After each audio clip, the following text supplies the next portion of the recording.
It's Chance and Fallon taking the stage. Deep dives ready to engage.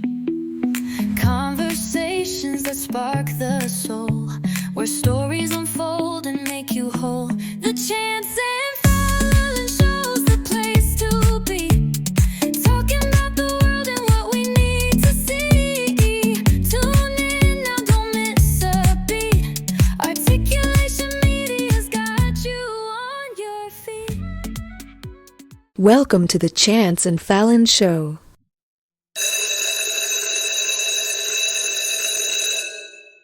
We've all heard that story, right? Go to college, get the degree, and, well, that's the path. The clear road to success. It's definitely painted as the main highway. But what if it isn't the only road? What if, some of the biggest names out there actually took a detour? Or maybe just skip the highway altogether? Exactly. While that traditional academic route is certainly valid, there are just countless examples of people showing that, well, innovation, talent, sheer drive, they can lead to amazing things, often without that diploma. So today, we're doing a deep dive into this. Yeah. We're exploring these really surprising success stories that, frankly, defy the traditional college path. We'll look at some prominent people who left college without finishing. And then we'll shift gears a bit. We'll look at another really interesting angle on academic recognition, the sometimes, let's say, controversial world of honorary degrees. Right. Our mission here is to kind of unpack the different ways people achieve incredible things. And look at why institutions give out these quote-unquote unearned degrees. And explore that whole ongoing debate about what really counts as knowledge, as accomplishment. By the end, hopefully you'll have some fresh perspectives on how talent, ambition, and just, unique opportunities can shape a life, whether there's a diploma involved or not. Okay, so let's jump right into this list. It's pretty compelling, people who left college and went on to do just incredible things. It really does make you question that idea that the four-year degree is the only way to make it big. Well, what's fascinating right off the bat is just the sheer variety, different fields, different reasons for leaving. Yeah. It really highlights that, talent and ambition, they don't always fit neatly into those academic boxes. That's a great point. Like, take the tech titans. Everyone knows Steve Jobs. Left Reed College, one semester. Famously said he ran out of money. Right. But the interesting thing is what happened because he ran out of money. He ended up auditing that calligraphy class. Which he later credited for the Max typography. Exactly. So it's not just that he dropped out. It's how that, unexpected path actually fed his genius. And you see that pattern, right, pivoting into an immediate opportunity. It's all over Silicon Valley's early days. Mark Zuckerberg left Harvard 2005.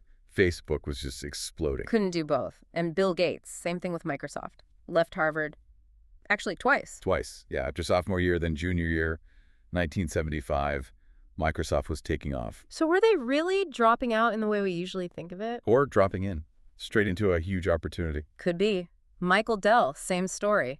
Left UT Austin super fast because his computer business was just scaling like crazy. Paul Allen left Washington State to be near Gates. Dustin Moskovitz, with Zuckerberg, basically said it was impossible to run Facebook and go to school. It's that immediate pull, isn't it? Seems like it. Travis Kalanick, Uber, left UCLA. His dad apparently said they knew something was going to work out for him. Okay. And then there's Jack Dorsey. Twitter, Square, he's a two-time dropout. Missouri, S&T, then NYU, almost finished. And he actually said he felt like a failure at the time, which is, pretty telling. Even for these massive success stories, that pressure is real. Yeah, the societal expectation. Okay, but it's easy to just focus on tech. Our sources show this happens across the board. Oh, absolutely. Let's shift over to, say, media and entertainment. Totally different world, but similar stories. Definitely. Take Oprah. Left Tennessee State, just one credit short. One credit? Wow. Yeah, in 75 for a TV job. But here's the interesting part. She went back and graduated in 86. After the talk show, after the Oscar nomination. Exactly. Which suggests that maybe for some, that symbolic piece of paper still means something, even after huge success. And then you have others who just found school boring or too slow. Right. Alicia Keys left Columbia after 4 weeks. She was 16, got a record deal. 16, okay. Ellen DeGeneres, University of New Orleans, less than a semester. Just wasn't interesting, she said. Ashton Kutcher was studying biochemical engineering at Iowa. Yep.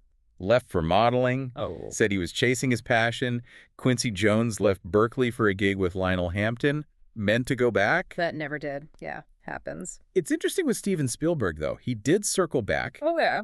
Left Cal State Long Beach in the late 60s for TV directing. Obviously worked out. But after winning 3 Oscars, he went back and got his bachelor's in 2002. No way. That's kind of cool, like closing a loop. Yeah. But then you have Brad Pitt. Left Mizzou 2 weeks before graduating. Just felt done with journalism. So 2 weeks. Okay, that's commitment to being done. And sometimes it's practical stuff. Oh. Rachel Ray left Pace University after 2 years. Tuition was too high, felt like school was just for hobbies. Yeah, that makes sense. Lady Gaga was at NYU Tisch Drama, didn't graduate. And for acting, James Dean left UCLA after a bad review in Macbeth, of all things. Ah, to try New York? Yep. Paul Newman did the same thing, dropped out of Yale for New York. Seems like a theme. Chasing the dream, right? Absolutely. Vin Diesel left Hunter College. He was an English major. For acting. Eddie Murphy. Nassau Community College, 2 weeks. Then SNL at 19. Just exploded onto the scene. Sean Diddy Combs left Howard after 2 years. Ryan Seacrest, UGA 1 year, then radio and TV. It's that leap of faith, isn't it? Into something uncertain but, passionate. Definitely. And it's not just entertainment. Politics, business leaders too. Like Dick Cheney. Dropped out of Yale. Twice. Some sources say failed out, but yeah, twice. He did get degrees later, though, from Wyoming, so not always a straight line. Right. And then there were presidents who were dropouts. Yeah, 2 in the 20th century. William McKinley, reason unknown, but he apparently regretted it. And Harry Truman did some business school, some night law classes, but no actual degree. Shows it wasn't always a barrier, even at the very top. And business. Ralph Lauren left Baruch College after 2 years, went into the Army, then built his empire. H. Wayne Huizenga blockbuster. Sports teams drop out from Calvin College. Kat Cole is interesting. Left University of North Florida young, juggling Hooters job, but then went back and got an MBA in her mid-20s. Strategic. Right. R. Donahue Peoples left Rutgers after freshman year for real estate.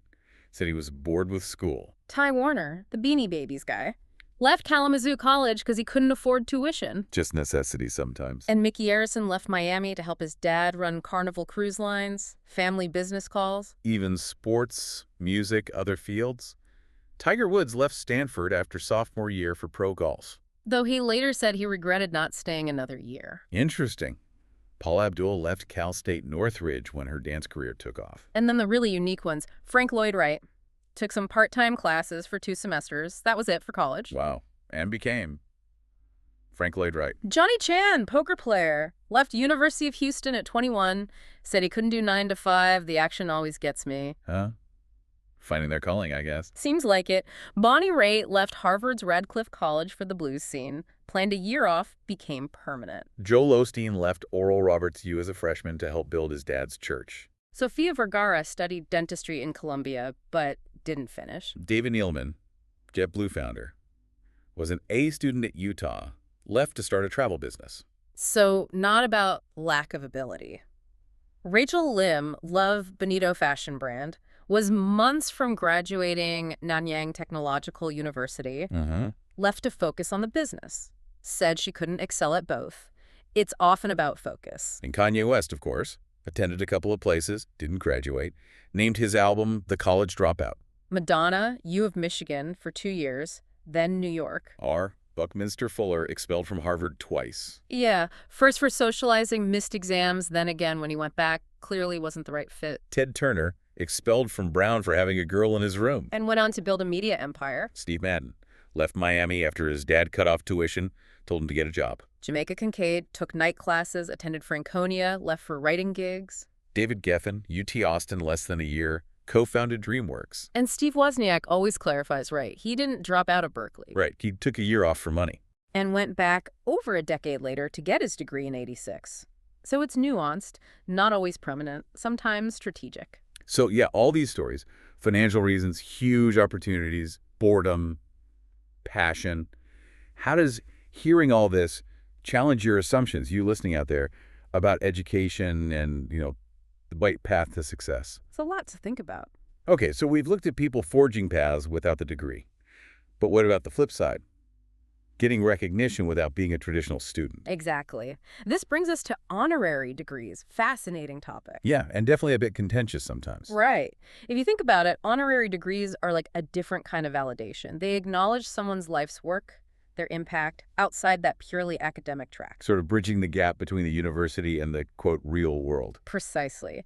But, like you said, they've got a really interesting history and their fair share of controversy. So in theory, what is an honorary degree? Well, the idea is it's a high-level acknowledgement from a university for someone's significant contributions or life's work, even if they didn't, earn a degree there through coursework. Okay.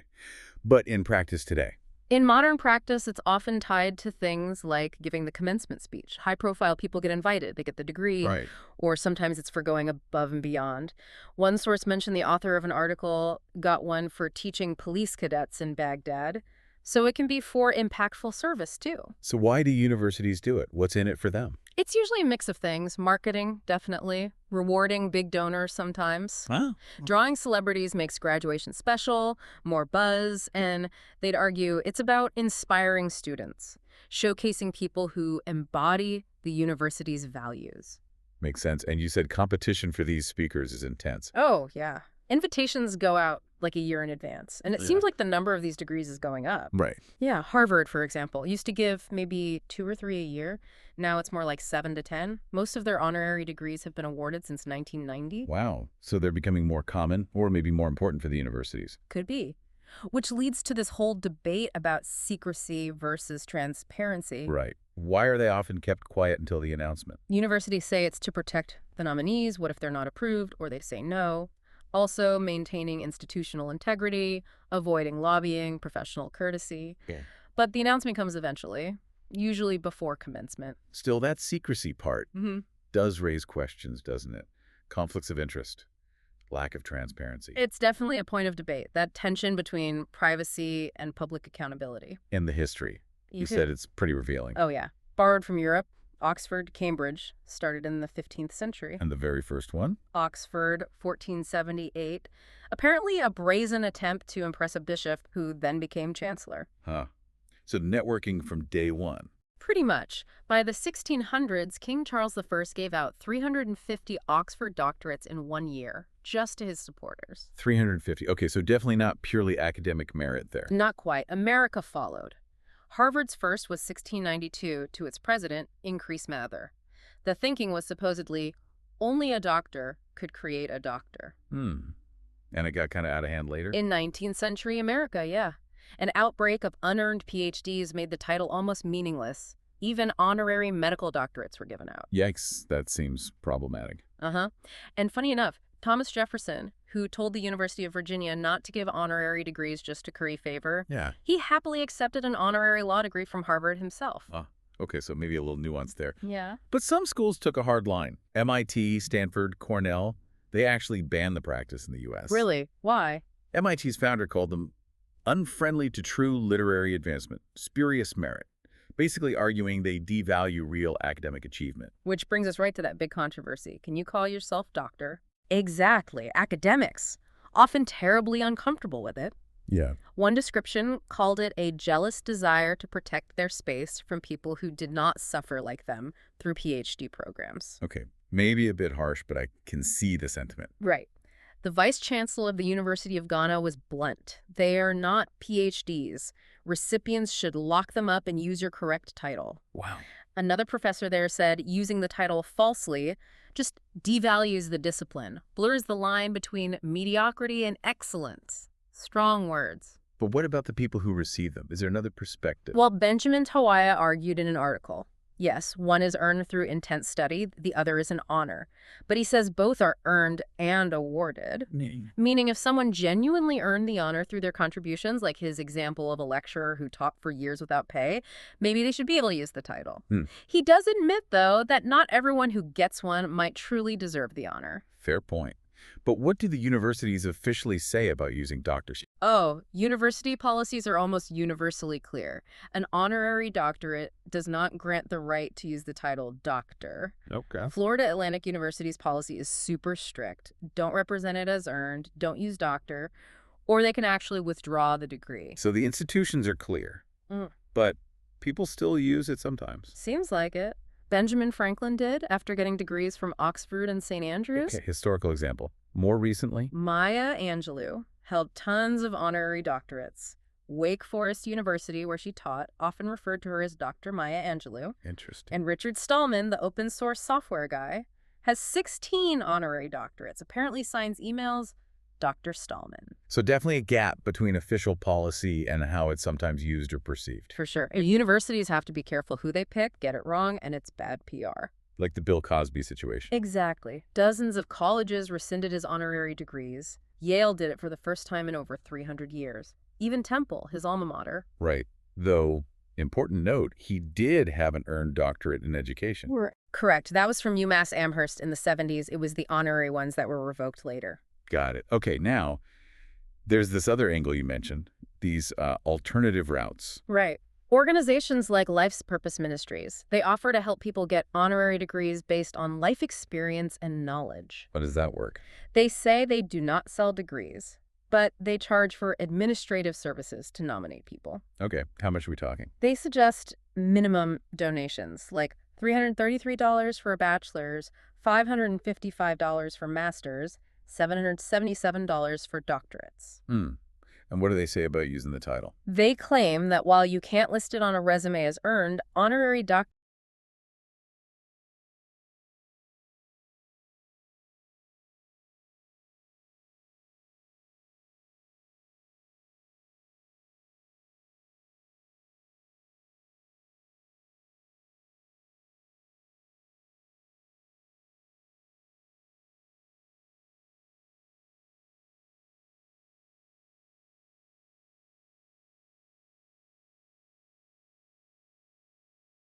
of loophole, a way for regular people, not just celebrities or politicians, to get credit for their knowledge without massive student debt. Sort of democratizing recognition. That's the pitch, but it definitely makes you think about the value, the process, and what it means to acquire a title that way versus through traditional academic or professional achievement vetting. Okay, so we've really covered a lot of ground.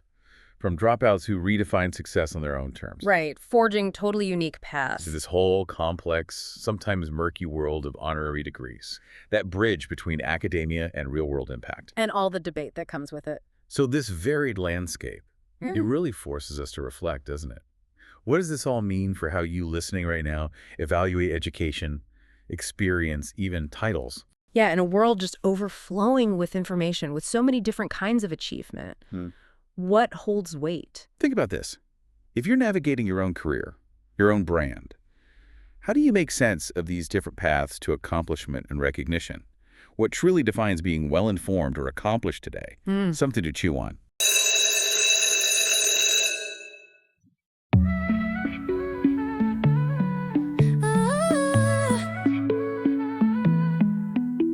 It's Chance and Fallon taking the stage. Deep dives ready to engage. Conversations that spark the soul, where stories unfold and make you whole. The Chance and Fallon show's the place to be. Talking about the world and what we need to see. Tune in now, don't miss a beat. Articulation Media's got you on your feet.